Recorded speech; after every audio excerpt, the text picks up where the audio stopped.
Esau, you sold your birthright. How could you be a Christian? With that being said, I want to give all the honor, glory, and praises to YAHAWASHI, YAHAWASHI, BAHASHIM, RAWACHAA, QADASH. Double honors to my elders at Great Millstone, chopping this truth through the Spirit. Single honors to the elect. Peace and blessings be to all the sincere men, women, and children that do consist of the 1/3. And to the confusion of faces in the four corners of the earth. Shalom, shalom. What stemmed from me doing this video, I think it was Elder YASHARAHLA, Salaka. Elder YASHARAHLA, his to and through video with the frog with the mask face for the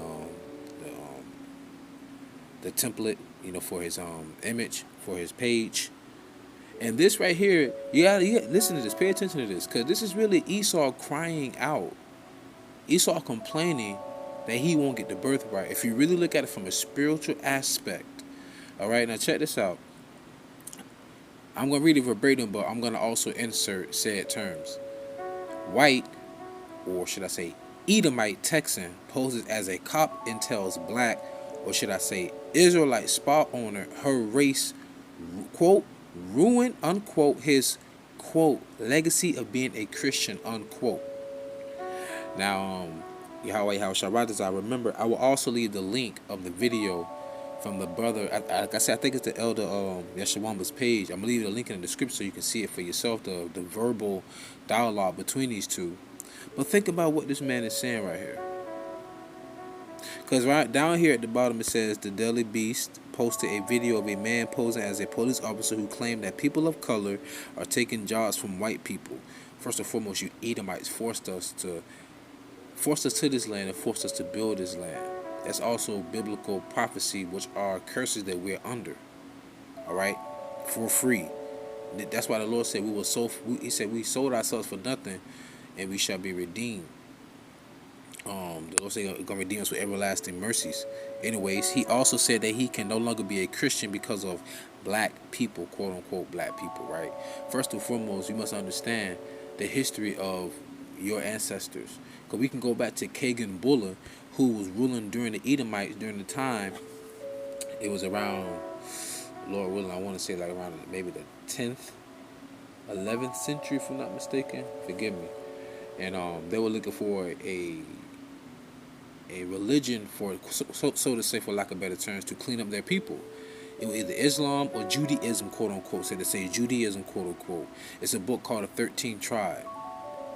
Your people, quote unquote, converted to being what you want to call small hats today, and then trickle down to being Christians. Okay? Now, when you go into the word Christian, pretty much, and I'm saying this word because it's in the article, it's pretty much a follower of Hamashiach. But if you go to Acts, the 11th chapter, I think like the 26th verse, forgive me, it says that, or the 22nd, it says, and the disciples were first called Christians at Antioch. The disciples were Israelites. So they mean that the Christians will have to be Israelites. Because the Lord only came for the Israelites. What happened when the woman was wailing after him and the disciples? And they said, please, Russell paraphrased, please get this woman. She cried after us. He said, I am not sent but to the lost sheep of the house of Israel. Okay, that's what we were sent to save. Same thing when he told the disciples who were called Christians. He said, enter not unto the city of the Samaritans, enter ye not, and go not in the way of the Gentiles, but go rather to the lost sheep of the house of Israel. And as you preach, say, the kingdom of heaven is at hand. The kingdom of heaven is at hand for who? The lost children of Israel. See, the Bible is a book that anyone can pick up and read. But the message isn't to everyone that picks up and read it. That's the problem. See, your forefather Esau sold the birthright. See, that's why I say this is so spiritual. He's really crying and saying, why would he say I can no longer be a Christian? This word has spread unto the four corners of the earth, and people can't refute it anymore. It's hurting them to the core. Can you imagine being borrowing cargo slave ships and then being forced to worship Caesarea Borgia? The Pope of the son of Pope Alexander, Rodrigo Alexander, the sixth Pope of Rome. Can you imagine that? Worshiping that man your whole life, and then kind of realize, wait a minute, they actually worshiping us. Acts the 13th chapter, the first verse, where it speaks about, it calls off all the name of those who are in the ministry, who are apostles, and it said they are neger. Matter of fact, let me get this really quick. Second Ezra chapter 6.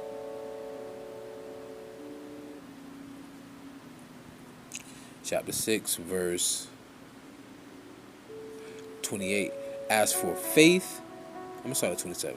For evil shall be put out and deceit shall be quenched. So we're not deceived anymore because we have the spirit of truth, the RAWACHAA QADASH. We know that we're the true and only Christians, the Hebrew Israelites that the Bible speaks about. As for faith, it shall flourish. Corruption shall be overcome, and the truth, which is spreading like wildfire, which hath been so long without fruit, shall be declared. So spiritually, what he's saying is, I've been told a lie my whole life. I haven't inherited lies. I can't say I'm a Christian. I mean, really think about it. It's something very spiritual because Esau is showing the true characteristics. This Edomite here, this male, is showing the true characteristics of his forefather Esau. He's showing his true characteristics. Cause what happened? Esau sold his birthright. So ain't nobody take nothing from him. He sold his birthright. Let's read this. Genesis 25 and 27. Bear with me for a moment. And the boys grew, and Esau was a cunning hunter, a man of the field. On the Versus channel, they used to show them hunting deer and elk and all other types of animals during hunting season, until Peter had something to say about it. So now they don't show it anymore on the Versus channel. All right, who do you see on National Geographic? Who do you see climbing mountains, going to deep into the sea? Esau, he's the man of the field, and he was faint. And Jacob was a plain man dwelling in tents. Like Jacob always say, I'm at the crib. I'm at the house. or on a block, which ain't far from his house. In case danger's there, he can go home. Esau have across the world. And Isaac loved Esau because he did eat of his venison, but Rebekah loved Jacob. And Jacob saw pottage, and Esau came from the field, and he was faint. Remember, Esau is also synonymous with Edom. Edom means red in the Bible, which is an omen, because the so-called white man is not really just white. He's really like pale. He lacks a melanin. Also, in the South, the so-called white man called himself rednecks. Right? And Esau said to Jacob, feed me, I pray thee, with the same red pottage, for I am faint. Therefore was his name called Edom. And Jacob said, sell me this day thy birthright. And Esau said, behold, I am at the point to die, and what profit shall this birthright do to me? And think about this. If you ever ask a so-called white man how they like their steak tartare, it's pretty much rare. Medium rare. They want some blood in it. That's in their nature. Right? And Esau said, behold, I am at the point to die, and what profit shall this birthright do to me? So he despised YAHAWAH. You despise the creator of heaven and earth, via his son, I should say, to those who know. And you said, this birthright means nothing to me, but this pot of meat and lentils is much more essential to me. That's when being carnal minded takes over being spiritually minded. Why he couldn't just fast and wait? Anyhow, and Jacob says, swear to me this day, and he swears to him, and he sold his birthright unto Jacob. Jacob, the so-called Negro, Latinos, and Native Americans. Esau be the so-called white man, woman, and child today. Why you think he said, I can't be a Christian anymore because of you? What? Yo, this word is getting out. Like, just really think about the subliminal message. You know?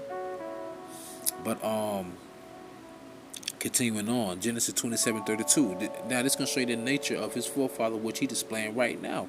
And Isaac, his father, said unto him, who art thou? And he said, I am thy son, thy firstborn Esau. Now, why is Isaac asking, who are you? At this moment, Isaac's eyes were very dim. And it was time for Jacob to get the blessing. And how did Jacob get the blessing? His mother helped him. Rebekah helped him get the blessing. The Lord put the spirit on his mother to do that. Now somebody will say, oh, that's wrong, she deceived him. But it was the Lord's will. Psalms 115:3, but our God is in the heavens. He do whatsoever he pleases. He put the spirit on her to do that. Because Jacob's name, YAHAWAH, stands for what? Supplant. It's an omen nomen. So he had to supplant not only his brother Esau, but also his forefather. And she put a hide over him that smelt like Esau, and then he blessed him. Now this is Esau really coming in from the field with the venison, and his father's like, "Who art thou?" Remember, his eyes is dimming because he's getting ready to give up the spirit soon. So this is why Esau comes back crying, even though he sold his birthright. So Jacob was supposed to get it, but Esau still crying and pleading, just like right now. All right.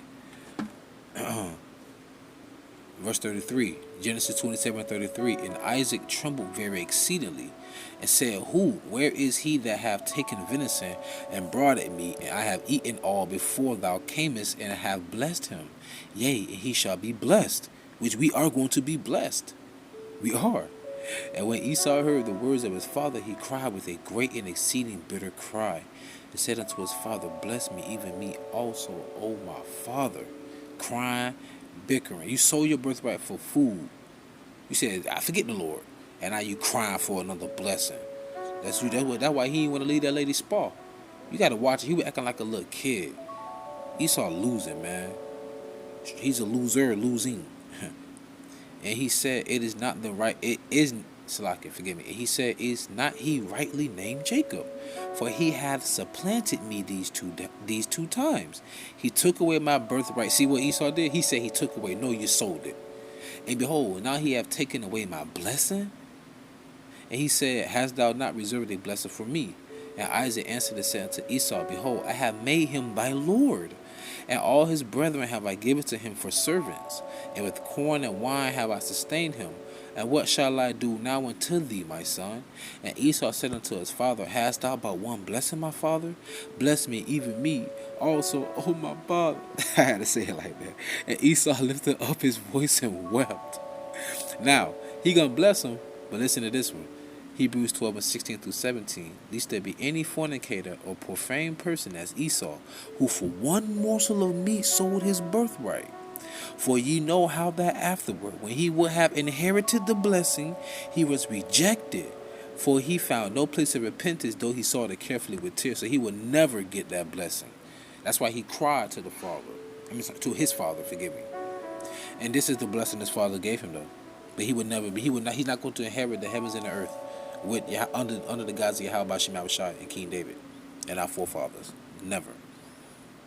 Because you are descended from Abraham and Isaac, but you're not Jacob. Oh boy. Continuing on. Genesis 27:39. And Isaac his father answered and said unto him, Behold, thy dwelling shall be the fatness of the earth, and the dew of heaven from above, which he rule the world right now with EU and NATO and his military. And by the sword shalt thou live, his military, and shalt serve thy brother, which hasn't happened yet, which is why we say Revelation 13:9-10. Any man that have an ear, let him hear. He that leadeth into captivity shall go into captivity. He that killeth with the swords must be killed with the swords. Here is the patience and the faith of the saints. Think about this. You're a saint. Okay, so then that means you'll be a Christian, right? Well, guess what, Esau? If you want to be a Christian so bad, then you should be patiently waiting for Revelation 13:9-10 to come to fruition. So you really don't want to be one, because either way, it's a lose-lose for you. But stop it. So going back, this is Genesis 27. I'm gonna close that. I didn't want to make this long, but I had to get the backstory on why I say Esau's complaining about his birthright, and by the sword, and why he acting like that in the spa. And by the sword shalt thou live, and shalt serve thy brother. And it shall come to pass, when thou shalt have the dominion, which is now, thou shalt break his yoke from off his neck, which is pretty much us not being in hardcore bondage anymore. Okay? And Esau hated Jacob because of the perpetual hatred. Esau hated Jacob because of the blessing wherewith his father blessed him. And Esau said in his heart, The days of mourning for my father are at hand. Then will I slay my brother Jacob. And now you can see why the so-called white man, woman, and child have such a disdain for us. It's spiritual. Like I said, I invite any one of you. You don't have to. Let's go to a so-called white man, woman, and child. Well, I'm sorry, not a child. Don't do that. A so-called white man, woman. You could tell they probably grew up in like the 60s or 50s, whatever, or even way back in the 40s. Be like, excuse me, could you please answer this question for me? Why is it that so-called white people hate so-called black, so-called Mexicans and so-called Native Americans so much? Just something like that. See what they say. They really won't have an answer. What? Because we shoot each other in the ghettos and we sell dope, and our women are like damn near prostitutes, and our men are being emasculated, and we get shot down, and we racially discriminated, and no nation desire us, and they only use us for sports and entertainment. Well, because we them people. Well, guess what? We them same people under these same curses that is really excelling in everything over all you other nations, and they put fear in you. But it's all right. He that laugh now, you know the rest. So with that being said, pray was edified and fed. Stay in the spirit, don't fear it, just endure it. Ask for forgiveness, pray without ceasing. Stay humble, remain diligent. Kuma Sha'Allah, Wafla Babal, Shalom.